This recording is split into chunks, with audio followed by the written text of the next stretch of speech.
What's up, everyone? Here we are today with two legends, two generations of mixed martial arts combat. Started from the drop. The legendary Bas Rutten and Duane Bang Ludwig. What's up, gentlemen?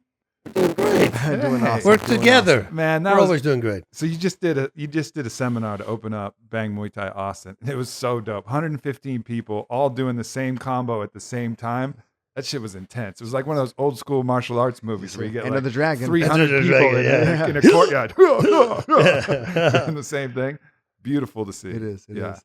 So I wanted to start this off and talk to you because, you've been in this as long as anyone in this kind of modern era. And I wanted to talk about how things have changed, how things have progressed from your earliest days, fighting in Holland and Japan. And so bring us through and give us like a little bit of flavor. Give us that flavor of what it was like in the early days. And then I know, Duane, you kind of carried in that next stage, and now we're all friends and training with fighters who are in this final stage. Let's get this whole evolution of not only fighting, but the culture and the world Martial around arts. it. Yeah. Well, it was weird. You go to Japan and it's a complete different culture than you're used to. And you have to understand, I was 28 years old, so I was older, and I traveled to Europe a lot, but I never been in a plane because I didn't need to. We drive to France, we drive to Sweden, that's where we go. And But where did you started fighting somewhere before Japan for sure, right? oh yeah, I was a Thai boxer in Holland. I think I started around, I don't know, I would say 21, 22. I think I started Thai boxing. And it just went really fast. First, I did karate, Shintai karate. It was a certain form of karate. I started with that. Then I realized really fast, okay, there's no punches allowed to the face. Maybe I should That's a hole. That's a hole in the system. Yeah, it's a hole in the system. Plus low kicks. There were no low kicks for some reason in that particular style of karate, which is weird. There were no low kicks. And I said, okay, well, maybe I should start Thai boxing. So I did karate, I did taekwondo, and then I did Thai boxing as well. I started Thai boxing, started competing in Thai boxing, but I did everything at the same time. I kept going because I wanted to get my black belts first from all the other sports. In that time though, when you were training in that traditional martial arts, everybody in those martial arts, they thought they were badasses. Oh, yeah. Like if you got a black belt in whatever style it was, like the world actually thought that you could kick anybody's ass because nobody was testing these styles, right? So traditional martial arts had a whole different vibe then. The strikers were always the man, Yeah, right? No clue about mixed martial arts. The story I always tell is that Shamrock fought in Empress. I fought against Frank, and I remember that he tries to me down.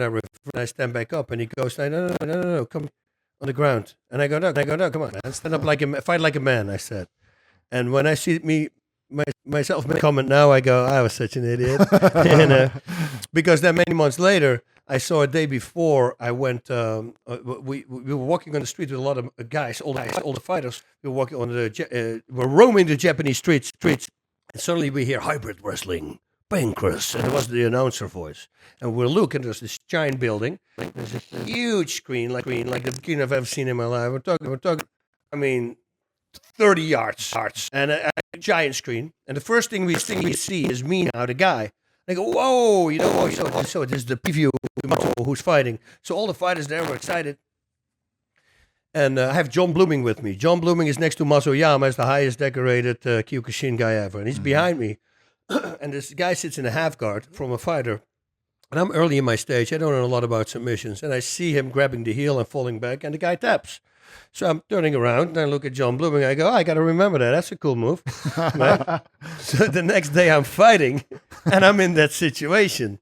And I go, I might as well try it, right? So I grab his heel. Now, since I never did it, I had no clue what I was doing and what kind of pressure I would put on this poor guy's legs. I snapped his shin bone in half. Ooh. Yeah. Too much, a little too much. A little too far. I pushed it.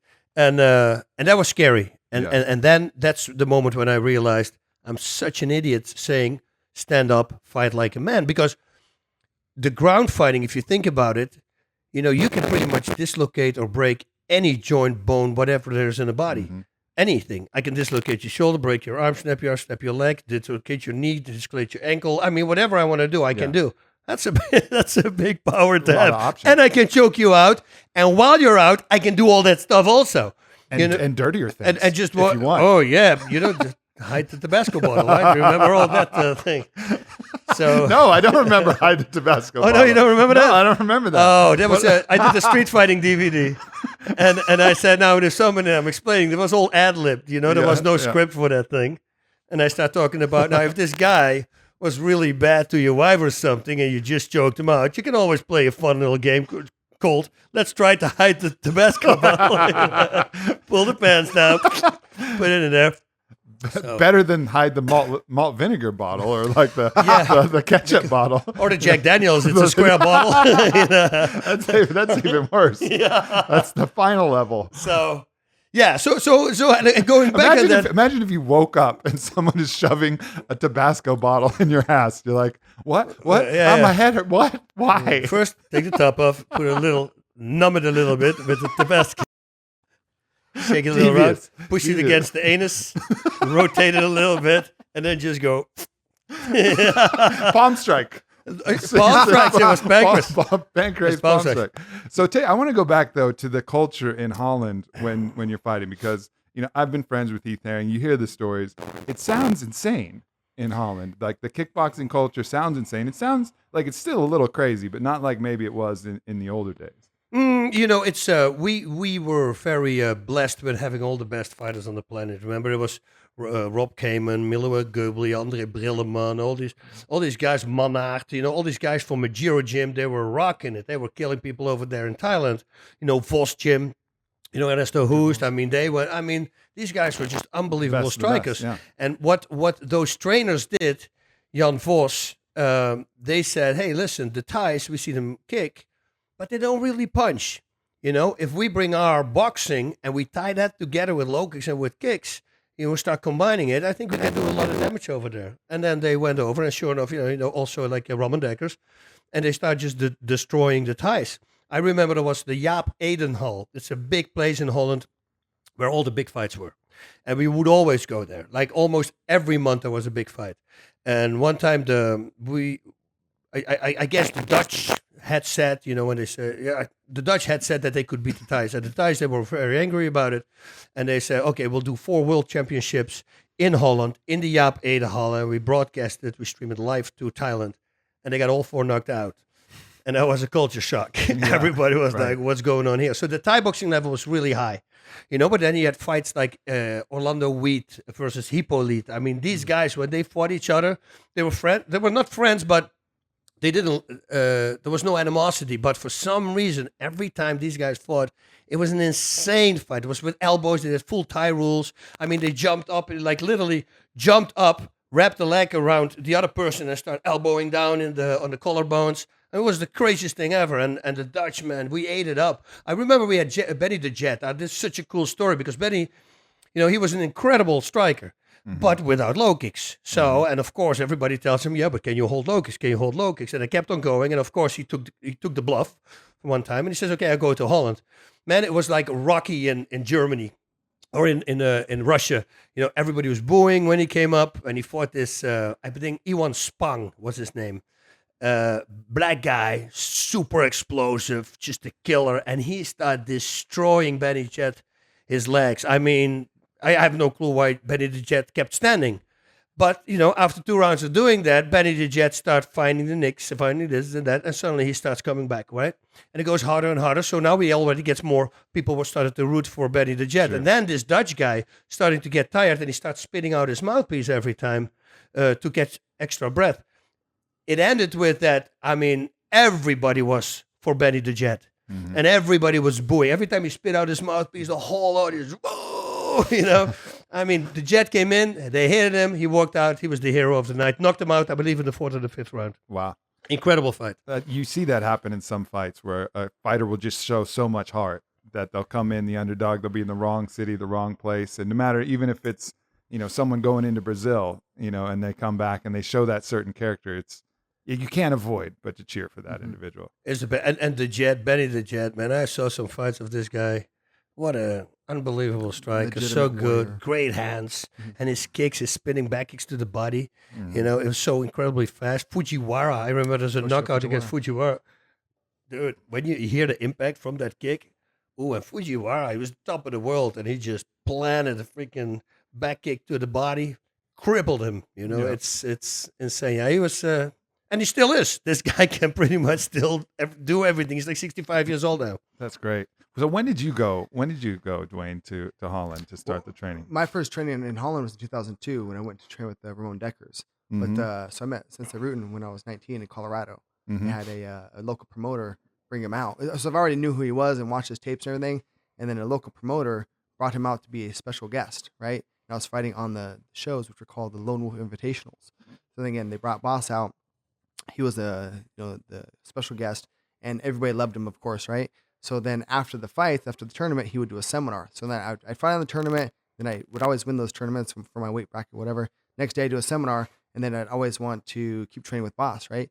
So then when he had the fight set for Kevin Rounderman, he did his camp in Colorado for the elevation. So that's where we trained every day for a month and a half, 2 months. And then that's where our relationship started, connecting and bonding. And now he's the man. I love Sensei Rutten. So I've been to Holland a few times, but most of my training for the Dutch style Right. was with him personally here in the States. Cool.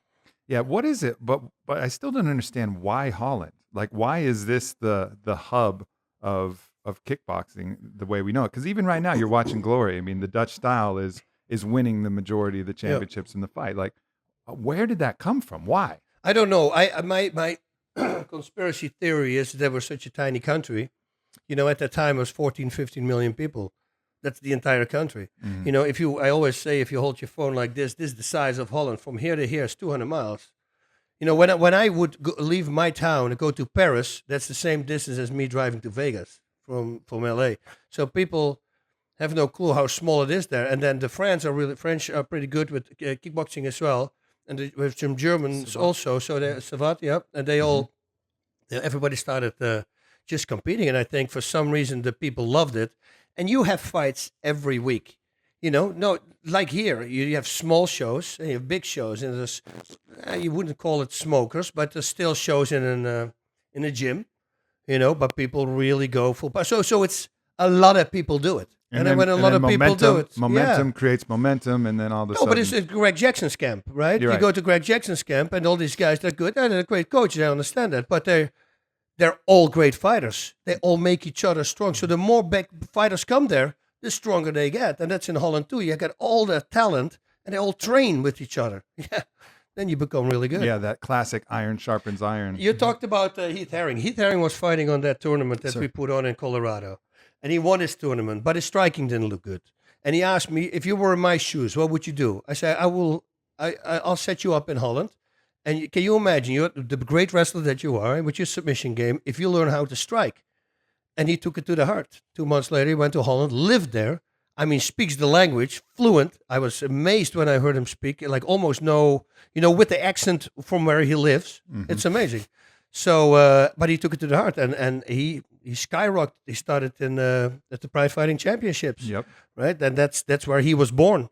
But it became all because of he trained in Holland with the Thai boxing, and he learned everything. He learned the striking, and he learned the language. So, And then you guys both went to Japan at some point. So that's a whole different culture. And they probably, like every individual in Japan, is more ravenous for martial arts, maybe than anyone else in the world, as far as from a fan base. Yeah, it more seems wrapped like. up in the culture. But they, but their whole culture is completely different. The quiet stadiums, the things that they like. But give us a little flavor of moving from Holland into Japan. I know you got to experience the Pride Days and some of the heart of that, and I know you had some fights over there. What was it like being in Japan? What's that flavor like? then you I go. think, yeah. So for me, Japan, they seem to be a bit more on the inner development rather than the excess development.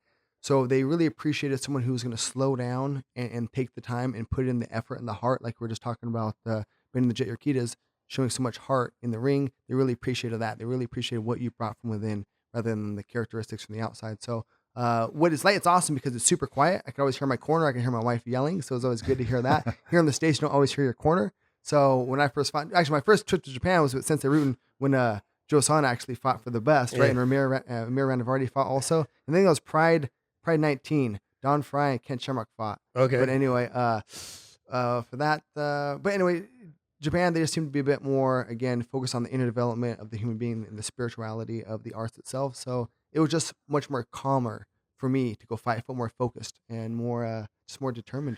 You know, my fighting changed. My fighting, I became the fighter, like the calculated guy in Japan, and I truly believe it's because of the people I acquired. In Holland, my Thai boxing matches, every single picture you have of me knocking people out, my face is like every picture is, you know, it's like the facial animalistics.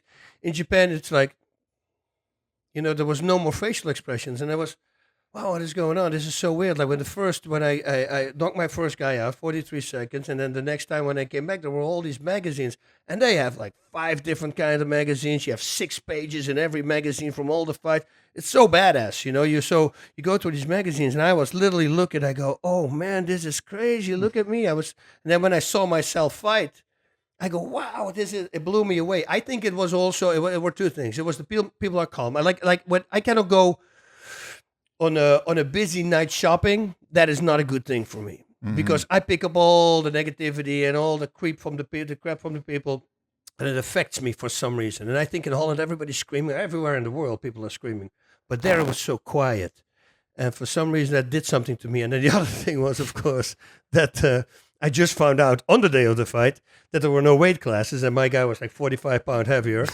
and that there was only 1 round, and I was super excited. So One round. How many minutes? And I go 30. I go, yeah. And so I wrote these big R's on my hand, which mean relax, rustig in Holland. Starts coincidentally it's the same word as relax with an R, because I knew that if I'm going to unload in the first 3 minutes, and the Japanese are known for tough fighters, I got 27 more minutes, you know. Long round. Yeah, try to survive that. So I became more calculated. That's what I don't know. It was the craziest thing. I think what I was really proud of. I started playing these mental games instantly there. Knocked my first guy down. He went down on an 8 count. Now they start counting when you in your corner, right? So the moment you go to your corner, as soon as you hit the corner, that's when the referee starts counting. So you see all the fighters, they run to their corners because they want to give the opponent the least amount of time as possible. But I threw it the other way for some reason. I didn't plan anything, but I saw him, boom, he was out, and I see him looking at me. And while he's looking at me, I just walk over to him first. I lean, I look at him, and then I turned around and walked very slow to my corner. Like, I hope you get up, motherfucker. That- I hope you know, you get up. That's the illusion I gave him. Yeah. But my mind was telling, run. You know, it's a different thing. But you go, no. This will have way more effect on him because now he's going to think, oh, gee, he's really not scared. He's giving me all the time that I need. You see, that has way more impact on a fighter, I believe, than me running to the corner and tell the camera, start counting. You know, that's like, I'm scared. Right. So I do it the other way around. I did it the other way around. But just for me to do that at that moment and be aware of every little thing I was doing. I remember I heard people speaking on the, American people on the first row that I could tell them later what they were talking about because it's so quiet. I just tuned in on everybody else. It was the weirdest experience. That's really cool. And I think it goes to highlight how important these kind of mental aspects of fighting are, you know, in that moment, that decision, yeah, maybe you could have come closer to winning the fight on a close 8 count, but you can mentally break a fighter if you show them that you're not scared in those moments. Like, and that will ensure that you win, you know, that'll give you such a much bigger advantage than your slight opportunity that you might get the 8 count to go, you know. And plus, on top of that, you know, and that was me as a bouncer as well. You know, it's like I show everybody else the same thing. All the fighters that are looking at that moment go like, shit. Holy crap, this guy doesn't even care. Shit. You know, it's like when I was a bouncer and there was a fight, which was almost never because I was a really good talker. But then I would make sure that everybody would see it. I would headbutt him, bang, bang, and then just, you know, because I know that's the most violent thing you can do. So everybody's watching. They're not going to fight me, you know. They're not going to, nobody's going to cause any trouble in that place because they're not going to have to deal with me. Mm-hmm. So if I had to, I made sure that I made it big, you know, theatrical, so everybody sees it. Right. Yeah. It's like when Rogan talks about he landed some savage spinning heel kick KO in his Taekwondo, and most people like, you know, give like a cheer, like yeah. And he's just deadpan, just walks silently back whenever he would knock someone back. Yeah, there's the walk off because then everybody is like, God damn, that guy's a killer. Yeah. You know, they're gonna look. But I want to go back to another thing too. You're talking about being calm in the ring and being relaxed, controlling, managing your emotions. You know, another thing that we talk about is emotions are not a fighter's friends in there, you know, and a lot of times. And I remember to bring it back to kind of modern context, I remember watching you coach TJ in his fight with Dom, Yes, sir. and you just kept saying, "Hey man, just touch him, Yeah. just touch him." But TJ was pissed. Yeah. He was a little too angry, and I remember you saying like, and I saw it too. I was good friends with TJ. I was like, "Chill, man, you'll hit him," like you'll hit him. And I think that little thing probably determined the outcome of the fight, right? Just a little bit more anger than probably he needed at that point. Yeah, and that's one of the things I try to tell myself the most, and my Mhm. students, and I got it from Sensei as well, is if you can't control yourself, how are you going to control somebody else? So first it starts with yourself, right? The inner development, because if you can't control your emotions, they're going to control you. And it's like a fire. You can use that fire to cook your meal or burn down your house. You got to control the fire, and the fire is, again, replaced for the emotion. So which goes back to why I create so many drills and combinations with our system, is to mimic as much of the fight as we can while still staying safe and giving them the mental cues of what's going to happen in the fight as well. So again, a lot of it is just like martial arts for me is this inner spiritual development. It really is. And learning to push myself against little obstacles and see how I overcome them. Not if I'm going to overcome them, how I overcome them. So that's just how it is. You got to make sure that you're always paying attention to yourself first. But again, going back to the TJ fight, slow down, sorry. Yeah. I thought he was a bit. He still beat Cruz. Yeah, me too. Yeah, still no, feel he I beat think Cruz. he won that Okay, fight just too. my opinion on that fight. But I think he could have stopped him, or definitely done. He better could have if been was a at bit his more best. Like at the his TJ who best. fought Nice. Barao was at like 110%. It was Yes, sir. beautiful. I mean, I had fucking tears in my eyes. You know, it was like, this is. I cried. Yeah. Yeah, for sure. And then so did I. And it was like, this is somebody who's doing absolutely everything they can to the best of their ability. And you didn't have that feeling after Cruz. And it was just, it wasn't that he was physically any different or unready or something was in camp. It was just that little bit of anger, that little bit of emotion that got in there, you know, just a little creep, Agreed. and that's all it takes to change, but the turn. It's so important. I'm not a crap talker. I don't do that. I just want to fight. I'm not a stare down guy. I look at that ground because, I'm an emotional guy. Mm-hmm. So somebody looks at me. Oh, really? Oh, yeah. Okay, so I'll take over. So that now, might get now. you more emotional. That's it. I want to beat him up. I get angry. But it's so for me. It's important to give the fighter that I'm going to fight little digs. Just if they say what is the strongest weapon? Oh, it's left hook. It's a pretty good weapon. It's not as fast mine, but it's really just throw it away. It's not as fast mine. You got a little bit more power on him, but that could be trouble. So you praise him, but your undertone is mine is a little bit better, and that pisses them off. Yeah. And you want them to be pissed off because now instead of starting a punch from here, he's going to load up on his punches because he's angry and they're slow. And that's what you want. They're gonna lift the bar stool above their head instead. Instead twice. Boss was telling an amazing story about being in a bar fight, and he was talking about how. Well, I'll let you tell the story about people using a bar stool in a very ineffective manner. Yeah, no, it's literally. I had two guys doing that to me, and two went down the same way. I mean, like idiot. They grab up a stool, they lift it above their hands in order to hit me. Yeah, there's no defense. Your whole body is exposed. I can pick whatever I want. I mean, it's a buffet. It's a buffet. It's a buffet of violence available to Bob. All you can eat, Mr. Rutten. What would you like? It's almost when the stool goes up, you look at you go like, really? Oh, gee. End of fight. It's so people are stupid. Yeah. And that's and especially the guy. As we're talking about bouncing, when people get really angry and aggressive in your face, that they always do that and that they always got away with it. But if I always stay very calm. I go, dude, you're screaming too hard, man. You're trying too much. Come on, don't be that barking dog. You go, what do you mean? What do you mean? I say, yeah, you're super insecure. Don't tell me you're not. I will knock you out. What do you do? What's your job? Let's say a carpenter. You're a carpenter. Yeah. How many hours a day you work? 8 hours. Okay. Now my job is beating people up, and I do this 8 hours a day with the best people on the planet. So chances that you're gonna win are nihil. It's not going to happen. Not even with a lucky punch. You're not going to do this. I said, please, let's not do this. And you see them go, woo. That was loud. And you see him go, woo. You see them deflate in front of you. And they realize, that's not right. But you see, again, I don't have to punch a guy. Yeah. Because I just talk to him. That's what I always like. It's funny when you say just the right thing too and de-escalate a situation. I remember there was a time I'm at a club and we're with my girl and all of these people, and this guy keeps coming up and being aggressive. and for whatever reason, wasn't even thinking about what I was going to say. I look at him and I go, "You have something you haven't reconciled deep in your heart." And the guy looks at me like, "Whoa, what the fuck was that?" And he just kind of walks away like a little bit confused. Yeah, he was confused. But it like totally ended the whole situation. I was like, "Why did I say that?" Yeah, but Like, where did that come from? It worked. But that it was worked. that was the Holy Spirit whispering Yeah, to you. for sure. You got away with no fighting.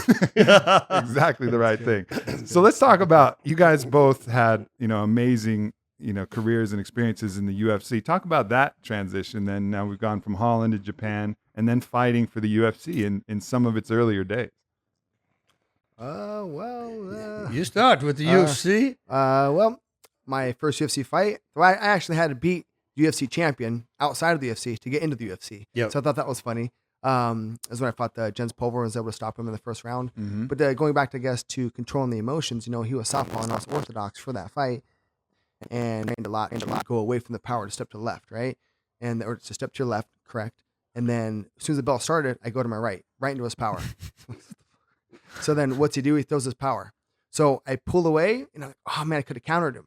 Shit, man. And literally, that's the face he gave me also, because I knew that he missed it. Yeah. That was the spot. We worked on that Yep. spot, on that Yes, sir. particular situation. And then I did it again. He does it again. It's Yeah. like 2 left hooks in a row. So, right. So I was able to pull and then counter him and then rock him and then finish him. So as far as fighting in the UFC, that got me definitely mentally and physically prepared to fight in the UFC. Then my first fight was against actually Genki Sudo, who's also was an extra student of Sensei Rutten also.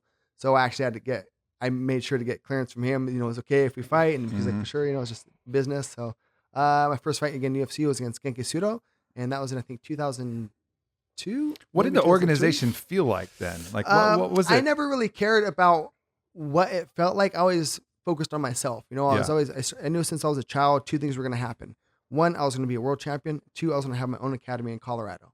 Check and check. So those have both been accomplished now. But actually, when I was a child, I said a kickboxing world title. So my first world title was actually an MMA world title when I beat Pulver. Mhm. And then I still like there was something, I didn't complete my task. I'm very black white. If I say I'm going to do something, I do it. So I said I'm going to win a kickboxing world title. And I didn't do that yet. So when I got the second chance to fight for the world title, I did. And when I claimed boxing world title, I was done fighting. And that was in 2004. I felt like I completed my goal. I didn't really want to fight anymore. And you could actually look at my resume of my wins and losses. It's like win, loss, win. And then once I won my world title, the second one, the kickboxing one, which I set out to do, my career was like up and down. Because I just hit and miss with focus, So it goes back to making sure you're being very specific with your goals. Maybe I should have said to be the UFC world champion and to be, undefeated win streak for 3-4 years or something. Or just focus on the process of always evolving your game. I was too young at that time. Set more of a broader goal. Like Yes, sir. I intend to reach the very fullest potential of my martial arts capability and find that peak. And then you realize, like, all right, if I'm still on the up, Yes, sir. then you keep going. Yeah, and then that's my goal now with the guys that I train is to pull out their full potential. To use all the experience I've learned from Sensei Rutten and from all my experiences through the years, and to use the information again to pull out their full potentials. I'm not trying to make anybody Duane Ludwig or Bas. I'm trying to pull out. I'm not trying. I pull out their full potential. But anyway, going back, from in UFC, it was awesome to to be there. But again, I knew I belonged there, so it wasn't like, oh, I'm here and captivated by the lights. You always the same thing, right? Because to me, they composed. always said, if you go to the UFC, well, you go from belt to the UFC, you're gonna get the jitters. I never had that. Felt good. I never, wherever I fought, it didn't really matter to me. I don't The focus time on I it. had the jitters the most though was when I fought Ramon Deckers. Because I actually trained with him before in Holland in 2002, and then we fought in I think in 2004. So I've always looked up to Mr. Sure. Deckers, and then we trained together in Holland for a while. So I looked up to him as a fighter and then as an instructor. And then when we fought in the ring, I was just like, oh my god, that's Ramon Deckers, and then he dropped me. And I remember we're fighting, and I could see him right, and I see Ramon, and then I see the Japanese ref, and I was like, oh, he must have knocked me down. And like, 1, 2. I don't remember 2 or 3. I just remember like 4, 5. And I was, dang it. But that one, I definitely had some jitters and held back. But again, it's Ramon Deckers, and that's again our main goal is self mastery and making sure that you can pull out your full potential. Yeah. And that time I didn't, but again, it was Ramon Deckers. Yeah. So for you, same thing. It was just kind of like a new venue, even though it was octagon, different rules, different cage, different thing. It was. They were not going to get the amount of people in the room that we had in Pancras, Yep. right? I mean, Budokan, 15,000 people. That was not at the time, you know. Mhm. So if you're used to that, you it's like going from Pride Fighting Champions to. Although, well, they could have a different reason. The fighters that went from Pride to the UFC, a lot of them didn't do well in the beginning. Remember, they had to adjust to it, but there could have been different reasons too. Everybody knows that. Different drug testing. Testing, and, yeah. a few different things. That's one thing I like to share. Which took me a long time to figure out. Again, is so we can focus on the opponent and the organization and the crowd and sponsors and all these things, or we can focus on what's most important, your inner development. So that's the thing that I tell my guys too: is the fight's not set until the bell rings. So what do we focus on? Our own martial arts skill set, making sure they're pulling out our full potential, not necessarily game planning for this guy. Obviously, we need to do that, but again, the fight's not set until the bell rings. So just make sure you're pulling out your full potential again. So Yeah. just want to make sure, Yeah. doubling 100%. down on what you're good at, right? Yeah, and fighting. This the thing I just gave it to a girl here. Also, who's going to fight. I said, fight for yourself. Put yourself at the number one spot. Mhm. You're the most important person to yourself. That's it.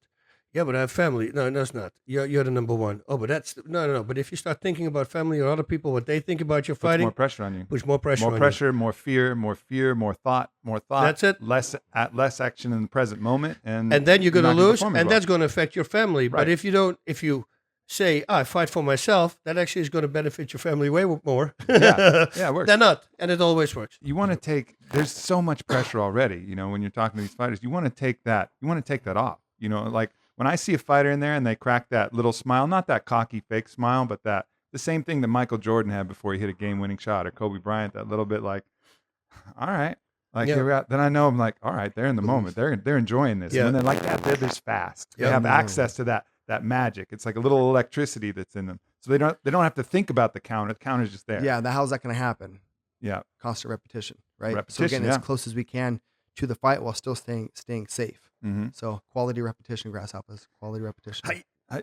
Oos. So I remember. Quality, Nice. remember that. Because Yes. a lot of people say repetition. I just told Yes, another sir. guy here also, I said, make sure if you do it 1,000 times, if you do it 1,000 times wrong, you'll never do good again. Yeah, like a So bad golf make, swing. make yourself, film yourself. That's what I used to do, film myself training. Because you always think you're better than you really are. You'll be amazed. If you think you have a great golf swing, film it. Yeah. And then you go, Slow motion. yeah, not so good Slow actually. motion. Yeah. That's why I film myself having sex every time. Oh, that's great. Yeah. Yeah. I Watch think you're it. kind of performing too, with the camera, like, sup. Oh, you're not supposed to do that. That's not. No, not well, fun. you can, for your own home videotape. It's actually cool. You know You're what? not, you're not supposed to flex into No, the but camera. it shows that you're having fun, right? What you were just talking about, a little Yeah. smirk. Gotta You're in the balance moment. You're shooting from the hip. That's well, true. you're shooting from other sides too. From the hip, actually. Yeah, really, literally from the hip. So I want to go back to one of your fights that was one of the most impressive for me. It's one of the few fights I remember where you won a fight from the bottom from guard, and I think that was against Randleman. Yeah, right? Kevin. And then in like Alabama or somewhere was that? Where was that fight? Yeah, Alabama. Yeah. That was an incredible fight because in that time, wrestlers were just kind of holding people down, but they weren't doing a lot of damage. Yeah. And even though he was on top, which generally meant that that person was going to win the fight, you were just so busy and so active that it was in my mind, like a clear choice for you to win that belt. No, for me it was as well, and we can always talk about it. And I said, well, if you break it down, he won. If you break the 15-minute first round, if you break it down in 3-minute rounds, because at the time there was no 5-minute round, like in Thai boxing and boxing, 3-minute rounds, right? He won the first 2 rounds. The Yeah. rest, the 3 I won, the overtime I won too, because I just did more. That was my thing. But I looked bad, and I remember walking back to the corner. I say, I won. I said, but I think they're gonna give me lose because I look like crap. I bashed my nose in with this and everything, and that's hopefully the damage is not gonna make me lose. But thankfully it didn't. But it was very close. Kevin and I became really close friends also afterwards. We went to his wedding with the family. My kids love him, and it was a hard pill to swallow. Sure. When he passed away, he was a good guy. He had a good heart. Sure. He really did, man. He was something special. He started the whole El Guapo thing. In Japan, actually, I believe it was 2000 with the tournament with Mark Coleman. He was there for Mark Coleman. We were having breakfast with his Tina Shamrock is there. The ex-wife from Ken was there. She's Mexican.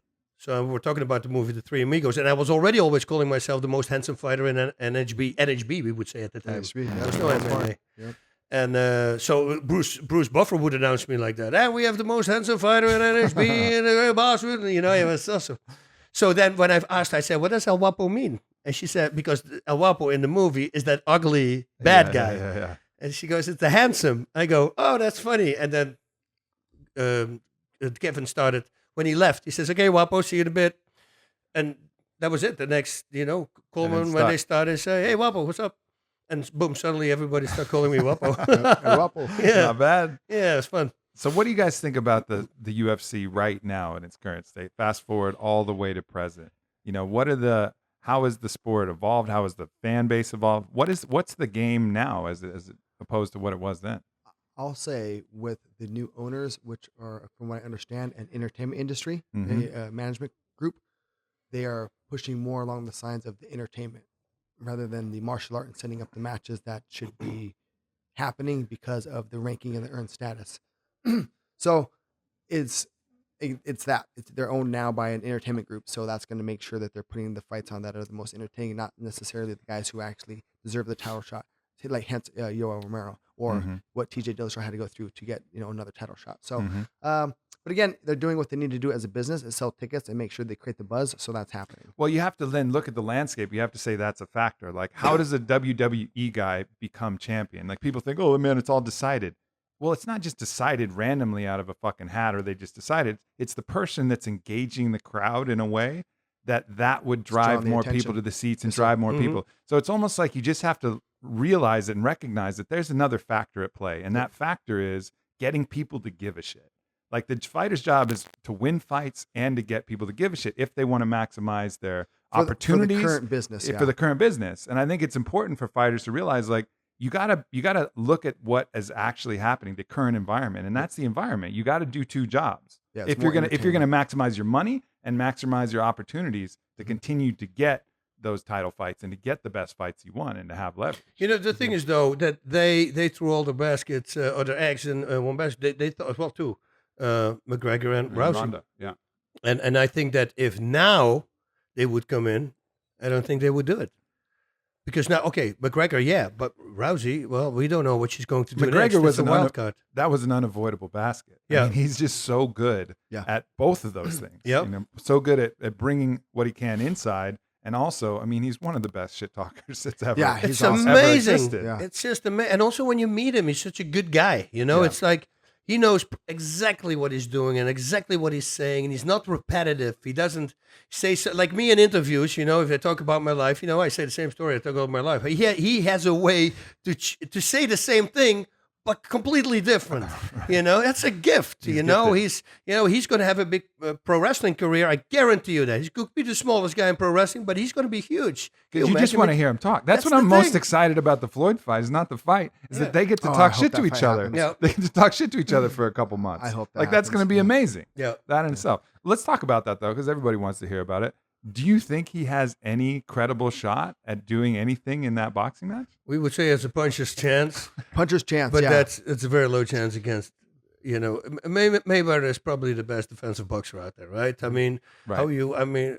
So how should you attack that shoulder roll style if you were someone like McGregor? I would do more body. If you were McGregor, I'd have to do more body work, right? But to answer the question as far as McGregor having a chance against Floyd, again, he's got the puncher's chance. But the interesting thing also is that Floyd hasn't fought somebody who moves and keeps the distance like Conor does. Yeah, and keeps that distance so he can land the pull cross, which that's his main weapon is the pull cross from open stance also, which meaning they're in opposite stances, But that's not going to happen with Mayweather. How would I approach Mayweather? I would just try to corner him off because he's so good at moving. You have to cut him off right and then work more on the body. Yeah. But people have done this before and it's not happened, right? So that's just my opinion. His counters are so fast when you're throwing the body. Canelo, you can do something nobody else could do. Right. I mean, he was boxing in his diapers. It really was. So if you think about it, his father, the whole family, everybody. I mean, it's nobody wants more than me that McGregor knocks him out. Trust me, I'm a full blown McGregor. I would love to see him. I think a lot of the world. But unfortunately, if I'm going to be honest, it's got to be like an 80-20 chance. Well, the odds will probably be even worse than that. Yeah. And probably be even more in. Well, if they're more, I'm for sure going to put money on Conor because I'm hoping for that one shot. Yeah. Because if he slips in the left straight and it does connect. What the factor that maybe people aren't considering is it's possible that during that whole shit talking lead up that Conor could get Floyd so angrier than he's ever been in his life. Because as much as Conor, as Floyd should be the favorite in the fight, Conor is overwhelmingly the favorite in the shit talk. Well, He's going to dominate him leading up to the fight. Okay, Garbrandt Yes, sir. versus Cruz. Mm-hmm. He outdid all the anger thing with Cruz. It affected Cruz. Yep. And that's why he started taking over. Rousey went at the weigh-in. She's at the weigh-in with Nunez. before with Holm, Holly Holm. And you remember when she gets angry, she lost her cool. Mhm. My buddy was standing there. Well, the boyfriend for my daughter, and he used to be a boxer also, Golden Gloves, and he goes like, "She's gonna lose. She just got mentally broken. I guarantee you that because she's never been like that." McGregor with Diaz when they were standing, and suddenly McGregor gets angry and hit his hands. Mhm. Said same, he's gonna lose, and he lost. So you see, it's all about that.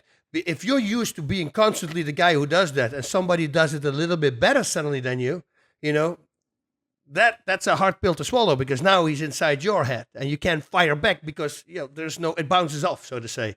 And I truly believe that could happen now, and it's a good point that you make with McGregor and Mayweather, because if Mayweather does start listening, plus you have to understand this as well, when Mayweather fights him, the odds are going to be plus 1,500 or something like that. Everybody who sees Mayweather on the street, every single person, oh man, this guy's not a boxer. Mhm. You're going to knock him out. He's got all the pressure. All the pressure. There's zero pressure on McGregor. McGregor goes like, hey, I'm going to make $100 million anyway. It's a true win-win. He's going to be relaxed. If I lose, I lose against the best boxer on the planet. Who cares? Those guys are very dangerous. Yeah. You always see it with fighters who take a fight at a week notice or 5 days notice or 3 day notice. They have nothing to lose. If they lose, everybody was expecting it anyway. Yeah. So if you don't have that pressure, I remember playing. My mom was a professional tennis player. She went to semifinals of Wimbledon, so she was an athlete and would tell me stories as an athlete. And remember, I was a basketball player, and when I would have like an injury that was pretty well known, or I was sick, and kind of the word was out, it was amazing how well I would play because the pressure would be off. Like if you show up and you're playing your game with your 102 fever, like anything good you do is awesome. Yeah. So your expectations to score 22 points and grab 7 boards and do your normal thing, it's not there. It's like, oh, wow, he's even playing. And then at that point with the pressure off, your mind is just so loose that sometimes you can, even though your body's not there, your mind can make up for it and make an even better performance. Why is there pressure in the first place? Well, because you created. Thinking about things outside, right, rather than inside. And that's the name of the game, and that's what we do in any aspect. It's not even sports. Sports are a microcosm for life. Yeah, it's awesome. When we judge our own self by our own performance in this kind of conditional love paradigm that society and the world, everybody enforces, you're loved more when you succeed, so you internalize that, and you love yourself more than you succeed. You beat yourself up way harder than any of your biggest haters, And I think that's the thing that you got to work on is making sure that at least how you treat yourself, you go in, like you said, do it for you. If you win, great. If you lose, you learn. I literally took it from sparring. I could spar with the best guys in Holland, the best, and I was doing really good. But for some reason, I couldn't bring it under control in Thai boxing in Holland. It was really weird. And once that it started going in my mind. Maybe that's one of the things also. Because in fact, I go like, dude, just fight like you're doing. Why are you not fighting like you're doing in training? And then once you start really thinking about that, you come to the conclusion that it's for the other people you're doing everything that we're talking about the whole time now here. And once you can let that go, that's such a freedom. Mm-hmm. If you don't care anymore. It's the biggest freedom a guy can have. No fear. To flow. Because there's no fear. I'm just going to fight. This guy just asked me here. He wants to fight in Japan. What do? I say, you got to be exciting. And I mean, that sounds, I said, your first fight, you cannot be afraid to lose. Yeah. Because if a Japanese promoter looks at your record and you're 7 wins and 5 losses and all wins and losses came by form of stoppage, he'll get you. Yeah. Because he knows he's got to fight always. You're always fighting. Winning or losing, you're not going to leave it in the hands of the judges. You're a guy that promoters want. I said, be that guy. Mm-hmm. I said, but you got to be ready for losing because losing will happen. But, it doesn't matter. If you come back and you go again, that's what they love in Japan. You get knocked out, and when you get up and struggle, and then you make a comeback, dude, they'll go crazy because they might be still and quiet. But at the moment that happens, the whole place goes nuts. They stand, you got ovations. It's the coolest thing. They really love that Japanese, the samurai spirit. Yeah. Leave it out there. Whatever happens, you do not quit. And that's the thing. And that's what I told them. I said, simply do not quit. And it doesn't matter if you get knocked out or submitted. Just fight. That's the thing. And you see that, you see that creep up sometimes. And, we actually saw it in, Tyron's become a good friend. We work with him. You saw that on both sides of the Tyron Wonderboy fight, where that way too much respect, way too much thinking, and just if they both allowed themselves to do it, let that outcome sort itself out, They were both right back to the first fight, yeah. And all the things that they said in between that put only more pressure on them. Right. Oh, I figured him out. I'm going to knock him out this time. Oh, Wonderboy says the same thing. Oh no, I got his number now. So now everybody says, okay, this is going to be a great fight. So you put this. You put the bar like they're so both high. They're wearing backpacks. They're Yeah. wearing backpacks that they can't take off, and those backpacks are slowing down the ability to just stay loose. And you saw what I said with Tyron. I say, listen, if he just doesn't care and he just comes forward and boxes with him, because everybody is really afraid of Thompson. But the moments that Tyron was attacking, he rocked him. His eyes went back. It was the first time when they met, and I said he should do that the whole time. He has to respect him, but don't respect him too much. Just fight. And he did that in the 5th round, and he almost stopped him again. So it's all in the mind. That's the trick. It's 50-50, not 80-20, not 90-20. It's all 100% here. If you, in the morning, have to wake up and get out of bed for a workout session, that decision is going to be made in the head. So that means everything is mental. All the firing, all the thing you do to your body, everything comes from the brain, 100% mental. What are some of the things that you guys do to work on that? As you said, repetition, quality repetition. One of the things I always teach and talk about is this process of mental override. It's the ability to, when your body doesn't want to do something and it's not dangerous, going to kill you, you just force yourself to do it.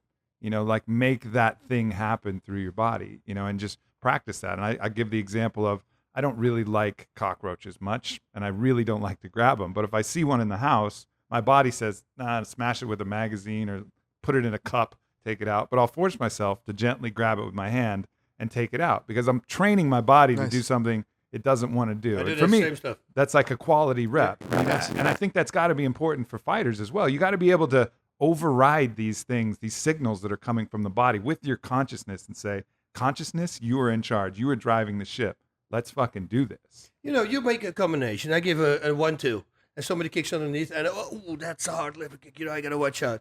A lot of fighters, it shuts down the right straight right away, because they think, from now on, every time I do the 1-2, he's going to kick me there.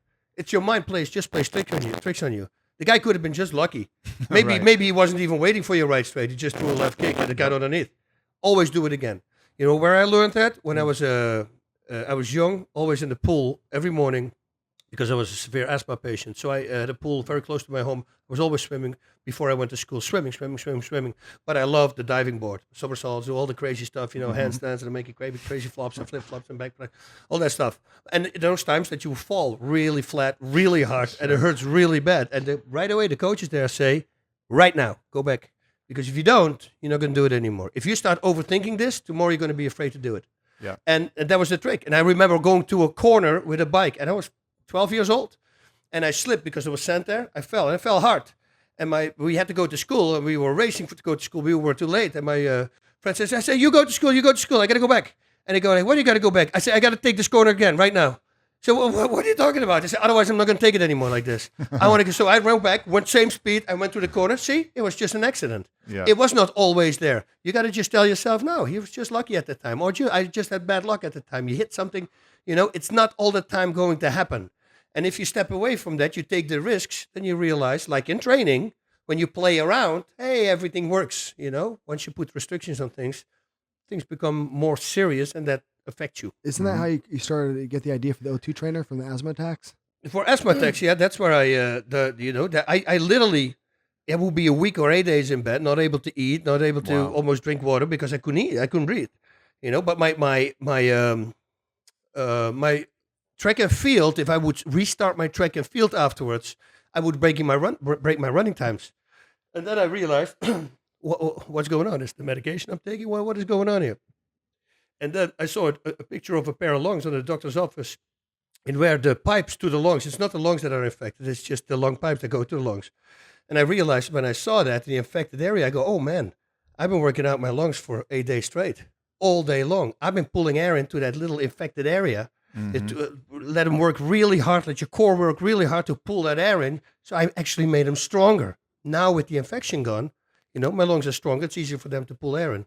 Why don't I come up with something that controls the air intake? That's how I came up with the O2 trainer device.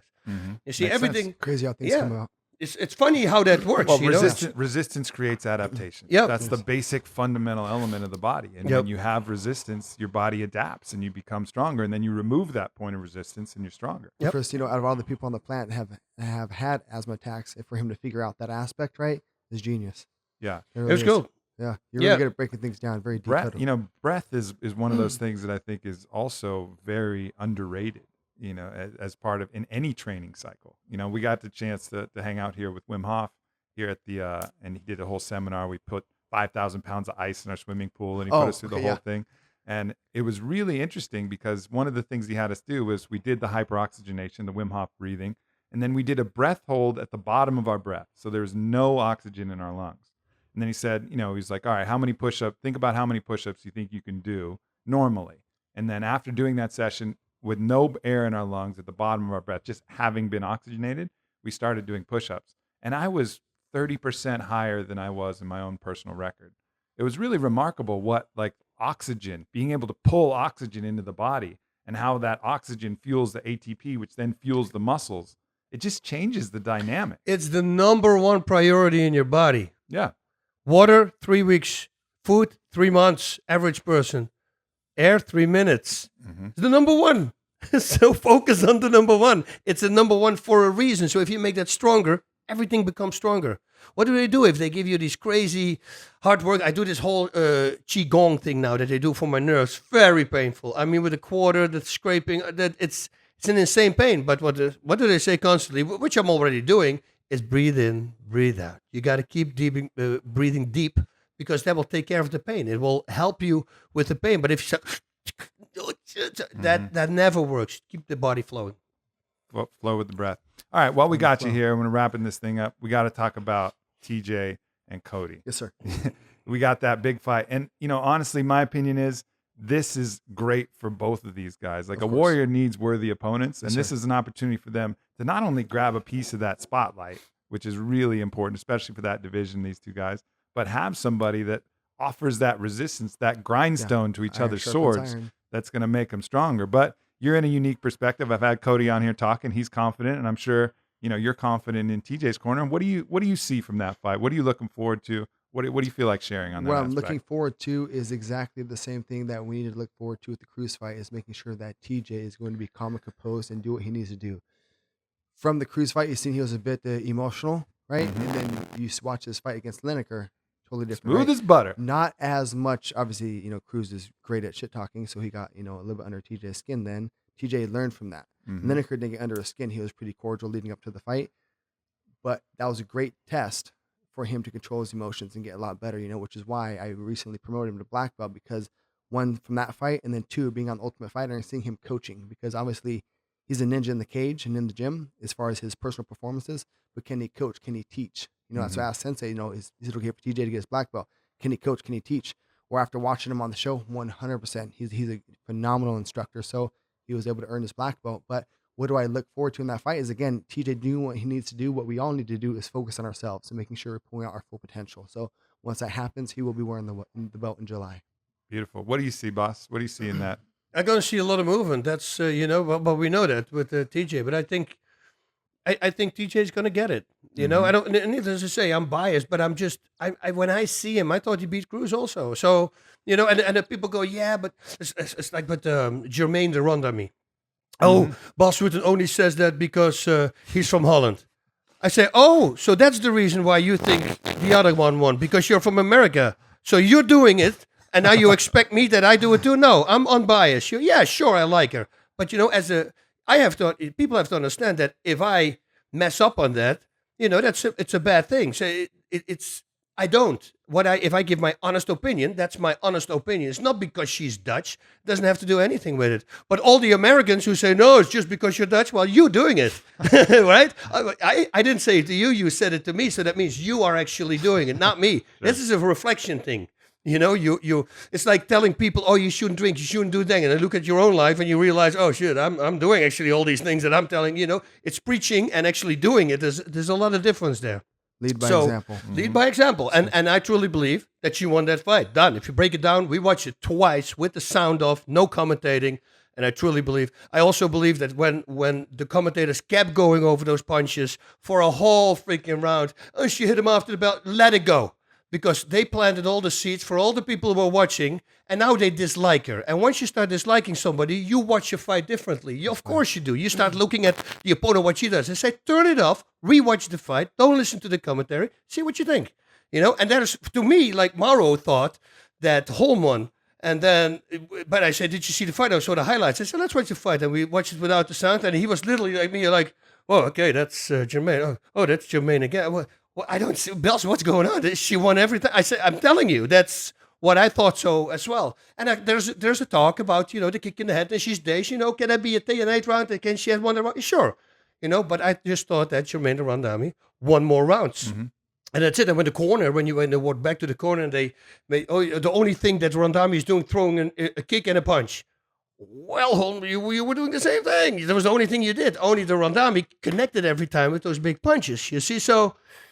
That's why when I with the TJ and with Cruz, I truly believe he won, and that's my perspective. And most of the time, I do believe I have an open perspective. So I think if he comes in like that and learn from his mistakes, not to get angry, will be even better than the Lineker fight. He already said it, you know.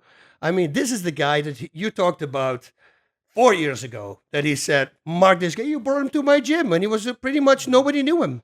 And he was already, and they said, man, you watch him. He's going to go. He's special. Yeah. He always said that. Mm-hmm. You know, and suddenly you see him go, and his learning curve doesn't stop.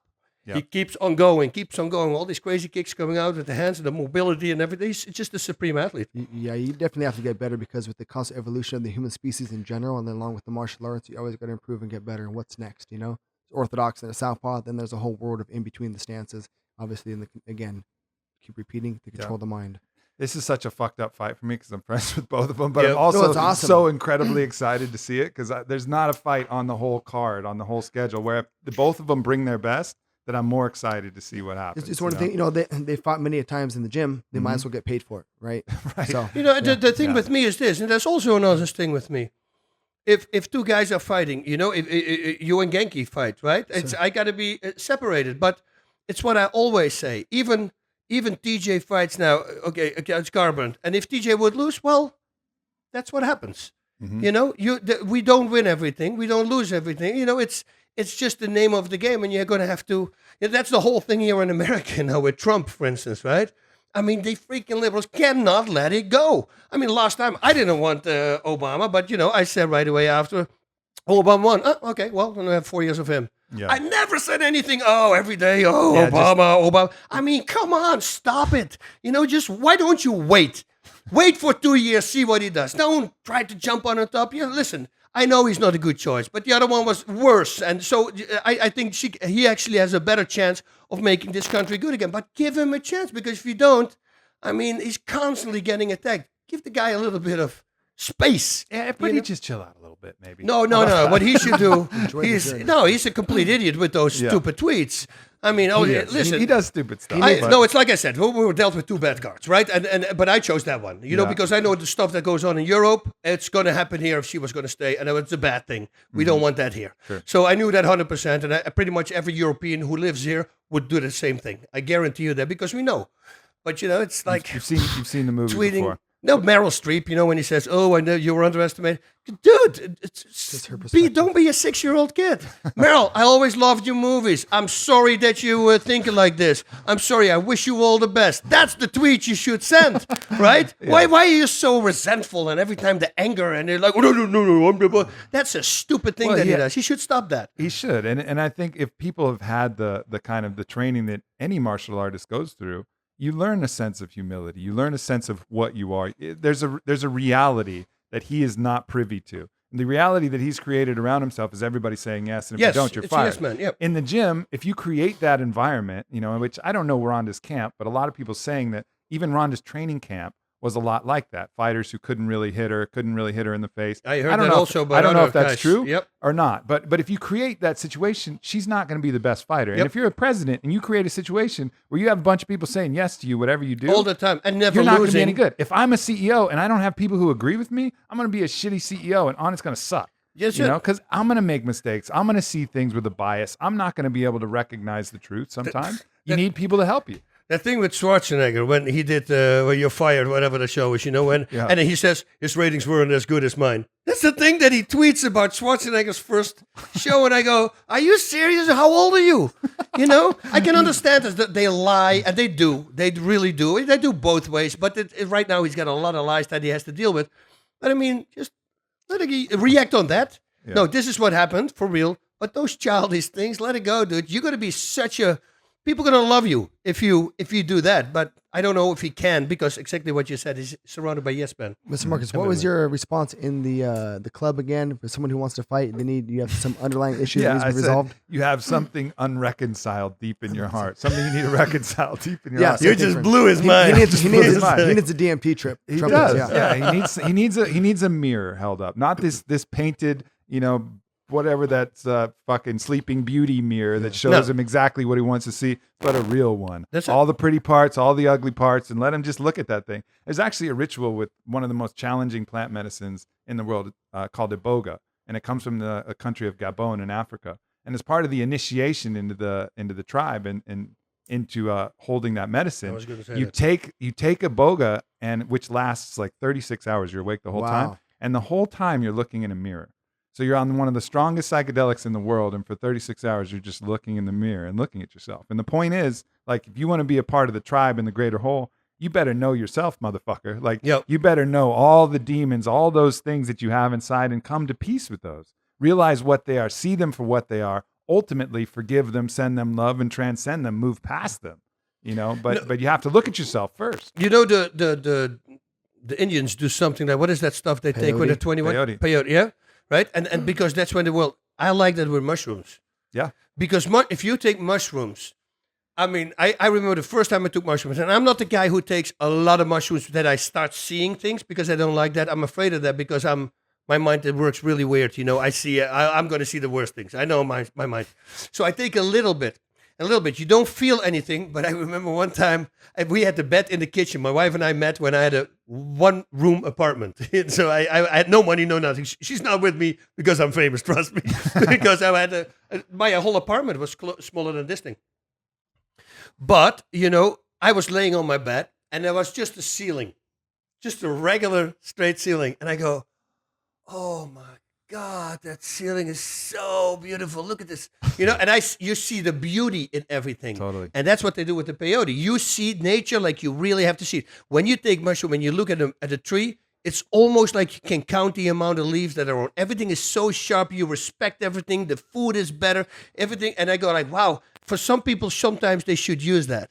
You know, yeah. because then they realize, oh, this is the real world.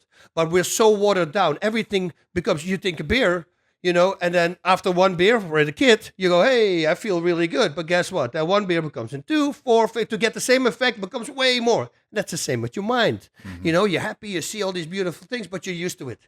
But when you take that drug, when you take mushrooms, you see it like it really is. And the freaking world is a beautiful place beautiful. if you look at it.